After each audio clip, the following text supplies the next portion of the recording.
Isang kasunduan ang nilagdaan ng Pilipinas at Canada upang paigtingin ang pagbabantay sa teritoryo ng Pilipinas sa West Philippine Sea.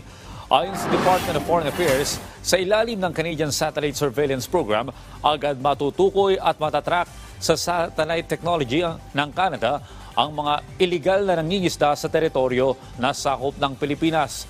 Bahagi rin ng bilateral agreement ang pagiging bahagi ng Philippine National Coast Watch Center sa Dark Vessel Detection System ng Canada. Kumpiyansa naman ang DFA na makakatulong ang naturong kasunduan hindi lamang sa pagpapaigting sa surveillance activities kundi pati na rin sa pagsasaliksik ng maritime domain ng Pilipinas. Una nang nangako ang Canada na suportado nito ang karapatan ng Pilipinas sa West Philippine Sea at tutulong laban sa anumang uri ng ilegal na pangingisda sa rehiyon. Sa iba pang balita, muling pinaalalahanan ng COMELEC ang mga kandidato na sundin ng tama ang mga patakaran sa darating na barangay at sangguniang kabataan elections.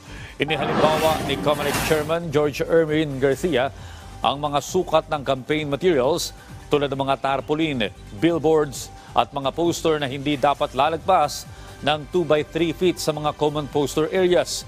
Nagbabala rin si Garcia na mananagot ang mga kandidatong mali ang paglalagay ng mga poster sa mga pampubliko at pribadong lugar. Nagbabala rin ang COMELEC hinggil sa vote buying kasama na ang pamamahagi ng mga pagkain o inumin sa kanilang mga supporter sa panahon ng kampanya.